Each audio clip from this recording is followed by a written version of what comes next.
Mặt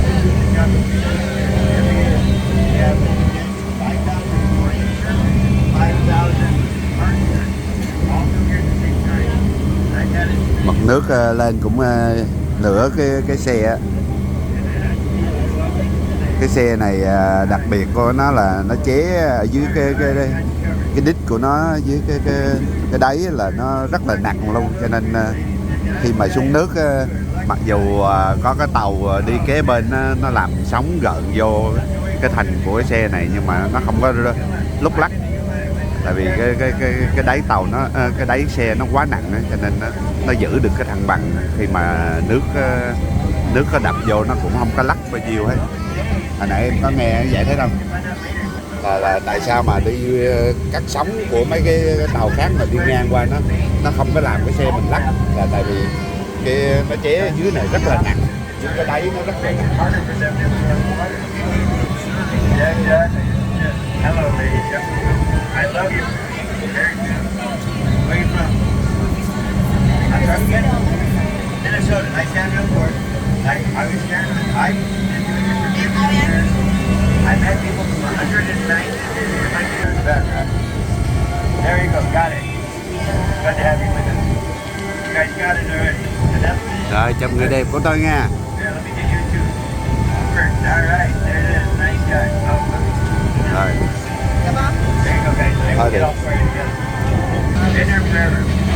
All right, guys.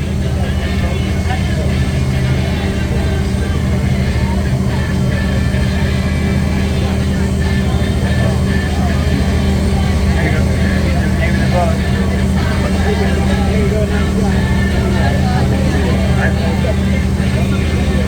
Here's how they go.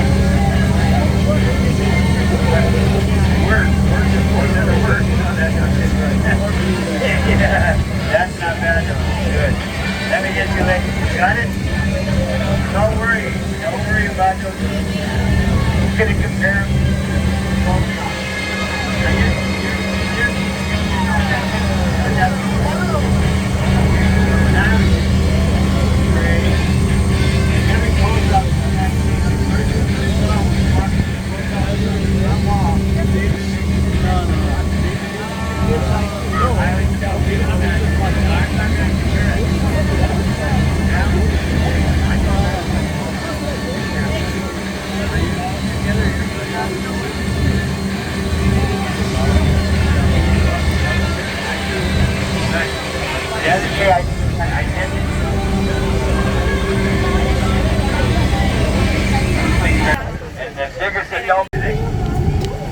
That's why they're animals. They're usually more animal driven. They're out fishing. They hunt while the fishing's good. They go out when the fishing's good.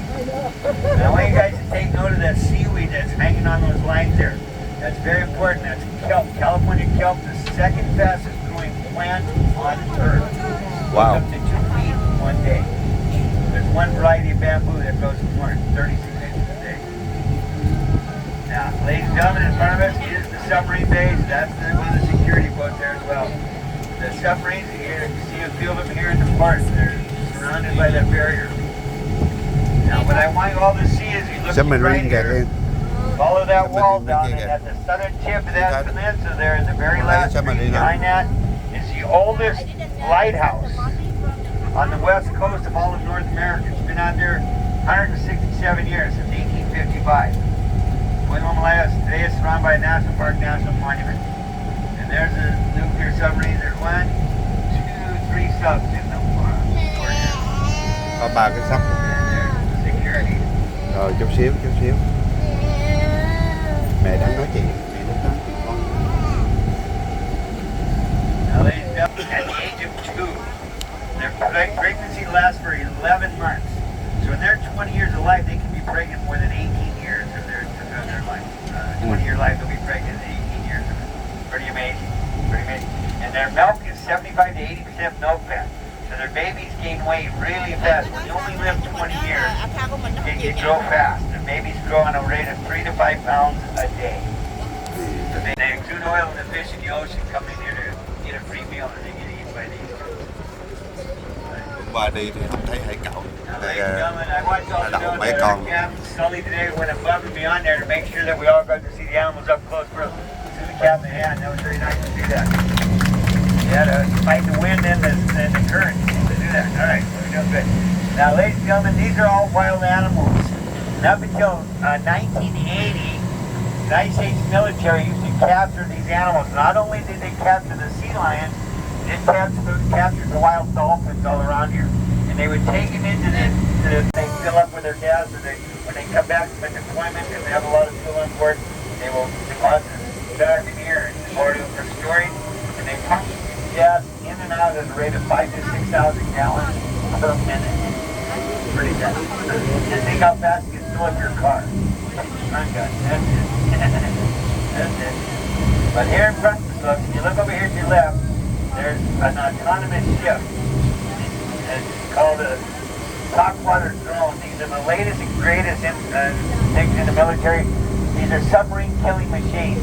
This one is over here by the last dock here, called the Sea Hunter. And on its maiden voyage in 2018, it took off from this dock and went all the way to Hawaii and back. And along the way, it found and figuratively destroyed 5 targets. 4 of those targets were meant to look like military submarines from around the world. One was meant to look like a drug-running submarine from South America. It found all 5 of them and destroyed them. There was nobody on board. These are autonomous ships, artificial intelligence control. They connect with the satellite to do their mission. They come back here and park right here after they did their mission. One of these replaces 2 Navy ships and more than 450 Navy personnel. But we're not the only ones that have these. So that's why the mission of San Diego has changed over the years to fighter squadrons, to 17 squadrons to helicopters. They're better equipped to deal with underwater threats because they can stay on target longer. Pretty amazing. Now look up on top of the hill there, folks. You see what looks like a 3-legged spider up there. That's a very important instrument. This is a picture of it. You see underneath it, there's a little model of a ship. It's a 148 model of a Navy ship, but it's covered in brass. Why? Brass has the same conductivity as the ocean water. So they'll send an electrical signal down to it, and they can identify what part of that ship absorbs that signal best. That's where they're going to put the receiving antenna. And then they see what part of that ship reflects that signal best. That's where they're going to put the sending antenna. That's all about. Now coming up on your left here, folks. Absolutely, get your cameras up. You're going to see anything, but this is graduate smoke of the sea lions and dolphins coming up here on your left side here. And you can see those orange containers out there. That's usually a good sign. Those are there when they carry their food in. But remember, dolphins are air-breathing mammals. When they come to the surface to breathe, they spout. They're blown out the oxygen, depleted air that they've got in their lungs. They blow that out, and then they take in their breath and get fresh oxygen. But they spout when they do that. So starting here, I can see some of the scientists on the other end there working with dolphins. I'd watch those 3 down there for sure.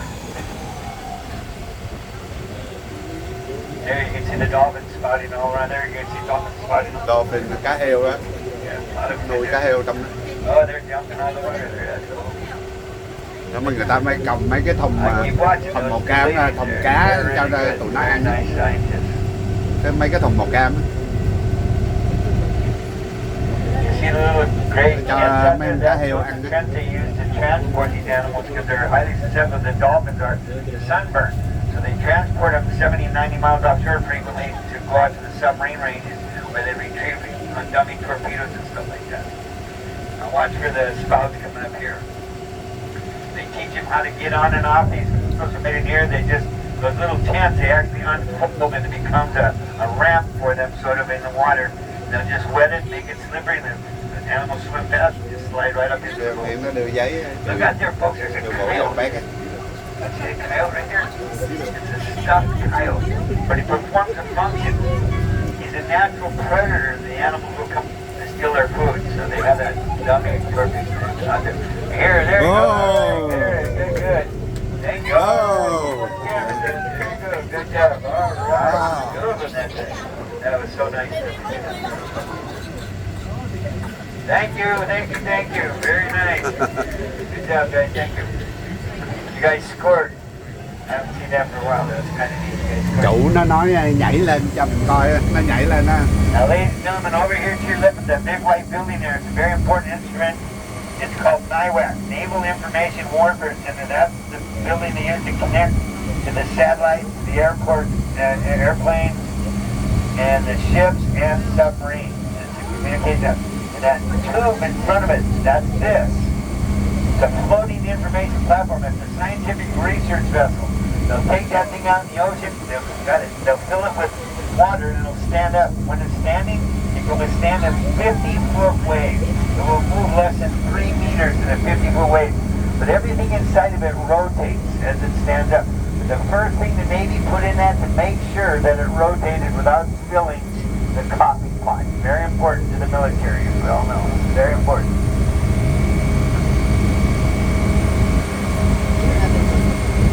The Navy runs on coffee. Now, ladies and gentlemen, here to your left is Blue White Vessel. There's two of the Blue White Vessels here. There's only one earlier, now we have two. These are research vessels. They belong to the #1 marine biology college in the world here in San Diego. It's called the Scripps School of Oceanography. It was started in the mid-1960s to clean up San Diego Bay. Dr. Roger Revelle from Yale University came here in the mid-60s and found our bay was dead because of all the pollution put in by the military and by the city of San Diego. So he invented what we know now today as the Environmental Protection Agency. His first mission was to clean up San Diego Bay. And then, mid-60s, the bay was completely dead. Now, considered the second cleanest bay in all of California. It's amazing. Clean it up. And those are research vessels. You'll see them in National Geographic pieces. Sally Ride there, that's named after the very first female astronaut. But that thing's been around the world. You can read that of it. It's incredible the thing that ship has done. Now over here to your left, folks, you see that turquoise archway there behind the flag? I recommend you go see that. That's a part of a mosaic of art done by 7 artists from around the Pacific Rim. And there's some beautiful storyboards up there and some great artwork there. But I recommend you go see that. That's at the south end of Shelter Island. And that orange and white flag, that's a guide on for the Navy captains. They aim a ship like you aim a rifle. You have your front sight and your back sight. And you try to keep them lined up. So that's what they do with those. If the captain's coming into the bay, if he only sees one of those flags, he's in the perfect alignment. If he sees 2, he has to readjust his position, so he only sees one of them at a time. And that's how you know he's going right down the center of the bay. It's called a guide arm. That little red building over there, that's a Japanese pagoda building. And every year we have dignitaries from Japan and the United States. They come out here and they have a ceremony. And they ring that bell inside of it in the name of our friendship. Now you guys picked a good day out on the bay. Look at this nice view. There's incredible clouds out there. You can see the Fort Rosecon Cemetery up on the hill. You can see the cargo ship there unloading fuel. You can see the fishing boats out here in the bay, the submarine base. In the distance, the opening to the ocean. On the other side of the bay, those white rods over there are lightning rods. That's where they store the ammunition for the Navy ships.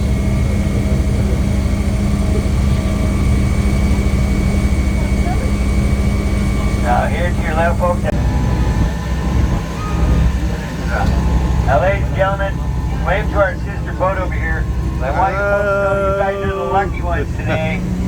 You guys are riding the fastest boat in our fleet. This boat can get up to almost 5 miles per hour. That one can barely do 4.5.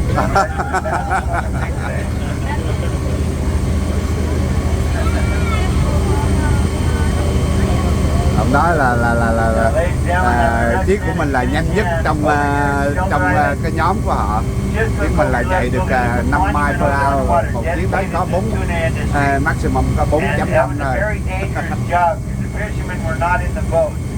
Their job was to pull together. Sometimes as many as 5 people were all hooked up to one fish, and they weighed over 400 pounds. But their job was to pull hard and throw them over their heads into the boat. And a lot of times they'd crash down onto the people in these, into the buckets and kill them because there was just so much weight. And then sometimes they get stuck in a bucket with one of those big fish, and they're all muscle, and they have bony plates that are razor sharp. One kick would remove a human leg. They're a very dangerous job. So there's a monument out there dedicated to the good industry there. as you can see, the three fishermen on there, that monument is Japanese, a Portuguese, and a Thai. The three nationalities responsible for starting the food industry. Now, the height of the industry, folks, in 1950, San Diego had 6 giant canneries down there by where the Midway is. And each of them put out an average of 6 to 9 million cans of tuna every month. Every month.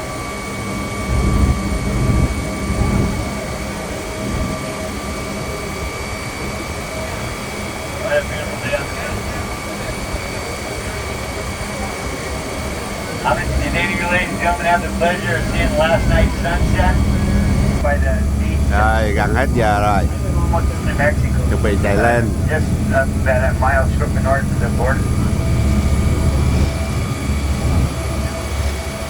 There's like that, pretty, huh? Tao thao kìa. Nice. Now, I have to back on a lot of women that come on board and children. I start talking, they fall asleep. It's just... Pardon me, sir.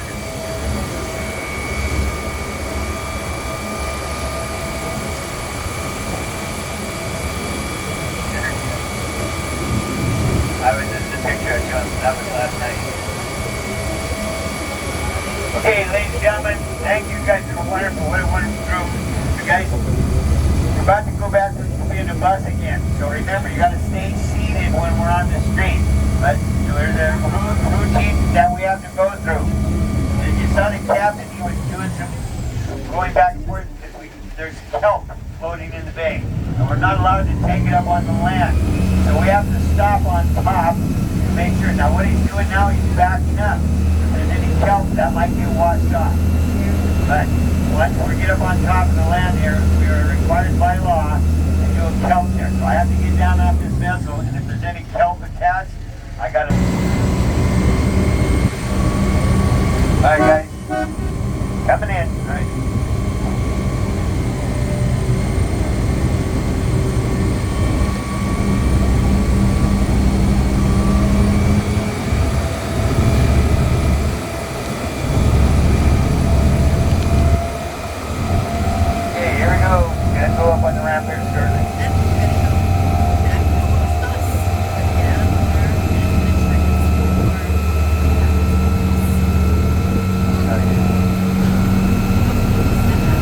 Alright, ladies and gentlemen, I'm going to go up on the ramp, stop up on top.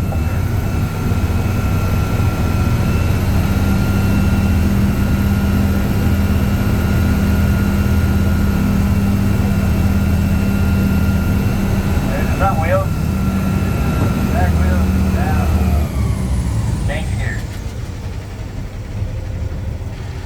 Mỗi lần lên là nó phải ngừng lại, nó lấy trong rêu ra. Yeah, that was when the smoothest ride I've ever been on right there. That was amazing. Good job, Kev.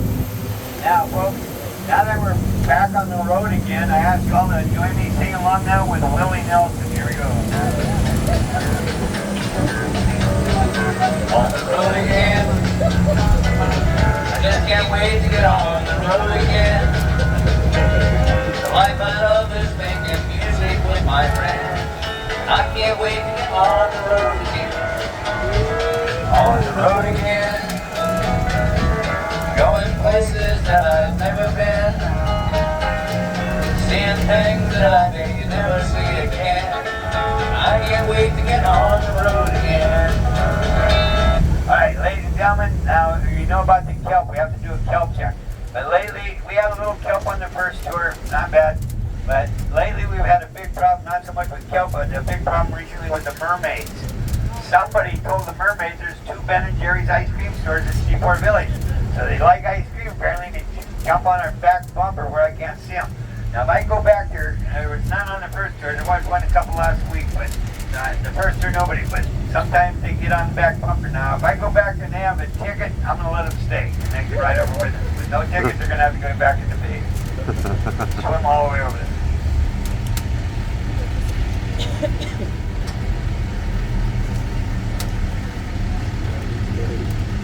Get your cameras out, folks. Nice place for taking pictures of the city with this. The nursery, where the most life starts in the ocean. Throws up to 2 feet a day, and it's using over 80 products. And I guarantee everybody on this boat is using kelp today. Anybody put on Bày tống lên shampoo, kia rồi. cream rinse, skin lotion today? Anybody brush your teeth today? Anything that has a soft, creamy texture. Có cái tàu chân hạm mới Last vô year was đứng the giữa first cái time bê in kìa. many, many years we had all 3 aircraft carriers at Tàu home carrier đó. today. Doesn't happen very often. Give you an idea how big that is? There's a crew of almost 6,000.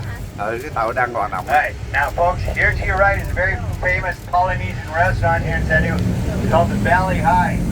They're famous for their food, but they're even more famous for their drinks. One in particular is called the Mai Tai. It's all booze, no juice. You're only allowed to have 2 of them, and then they cut you off. But I cut myself off from drinking booze about 26 years ago.